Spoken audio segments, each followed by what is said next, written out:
comment comprendre la justification? Donc, on va aller un peu plus loin. Donc, Paul, il parle d'être justifié. Mais cela ne veut pas dire que nous sommes rendus justes. Il y a une différence. Le mot « justifié » ne parle pas d'un changement moral en nous. En d'autres mots, le mauvais devient juste, mais d'un changement de notre statut spirituel, relationnel. Au lieu d'être déclarés coupables, nous sommes déclarés justes. Être justifié veut dire que nous sommes des pécheurs qui sont quand même déclarés justes. Nos péchés sont pardonnés. Il va élaborer dessus. Donc, être justifié veut dire que nous sommes des pécheurs qui sont quand même déclarés justes. Nos péchés sont en effet pardonnés. Romains 4, versets 3 jusqu'à 8. Car dit de l'Écriture, Abraham crut à Dieu et celui fut imputé à justice. Or, à celui qui fait une œuvre, le salaire est imputé, non comme une grâce, mais comme une chose due. Et à celui qui ne fait point d'œuvre, mais qui croit en celui qui justifie l'impie, sa foi lui était imputée à justice, par ses œuvres. De même, David exprime le bonheur de l'homme à qui Dieu impute la justice sans les œuvres. Sans les œuvres. Heureux ceux dont les iniquités sont pardonnées et dont les péchés sont couverts. Heureux l'homme à qui le Seigneur n'impute pas son péché. Est-ce que les péchés sont présents? Oui. Mais ils ne nous imputent pas. Hein? Ils nous imputent, ils nous enlèvent par le pardon et ils nous donnent une justice étrange et étrangère. Alors, sur ces bases-là, Luther a adhéré à une compréhension extrinsèque de la justification.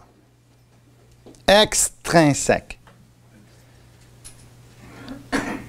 OK? Qu'est-ce que ça veut dire?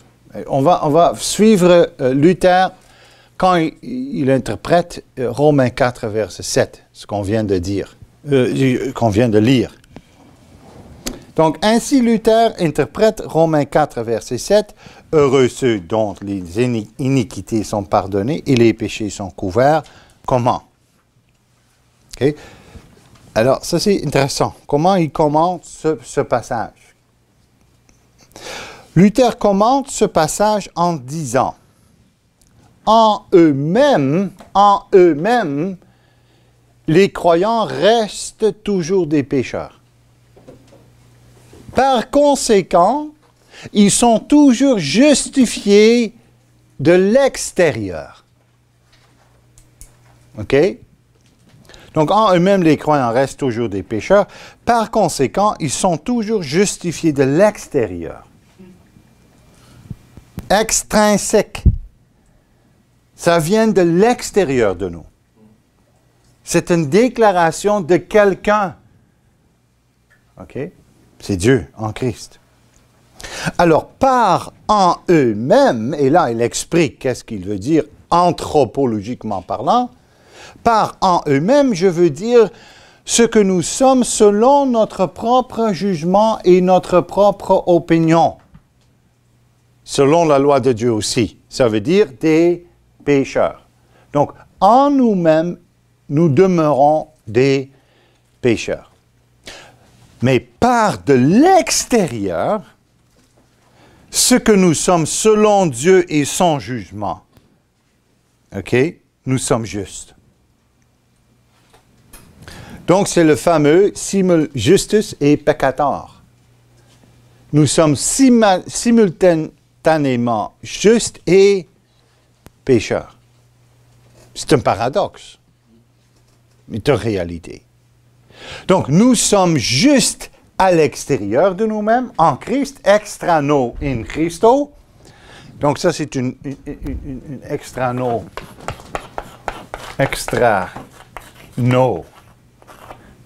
in Christo. C'est Luther, il aimait cette expression.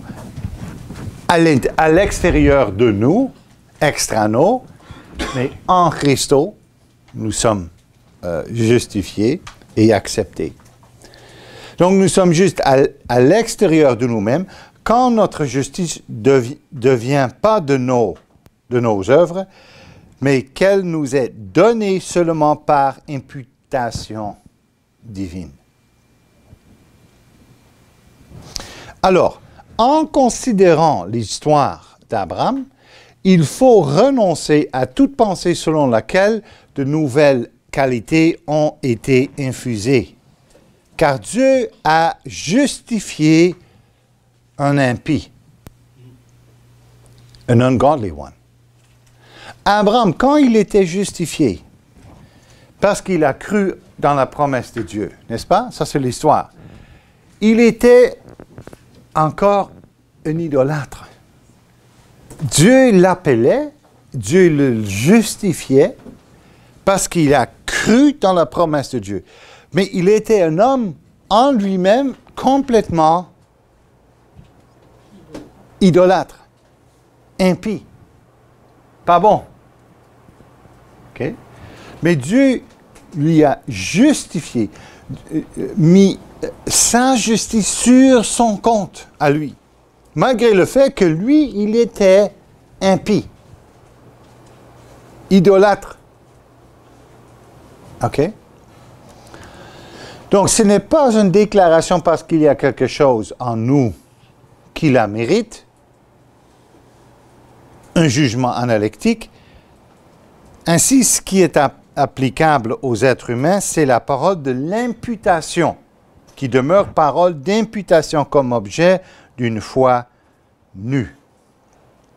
C'est une déclaration effective, c'est-à-dire la réalité vient avec la déclaration. C'est un jugement synthétique. C'était ainsi pour Abraham dans l'Ancien Testament et cela demeure la réalité pour les enfants d'Abraham. Qui sont les enfants d'Abraham? Nous. Il est le Père de tous les croyants.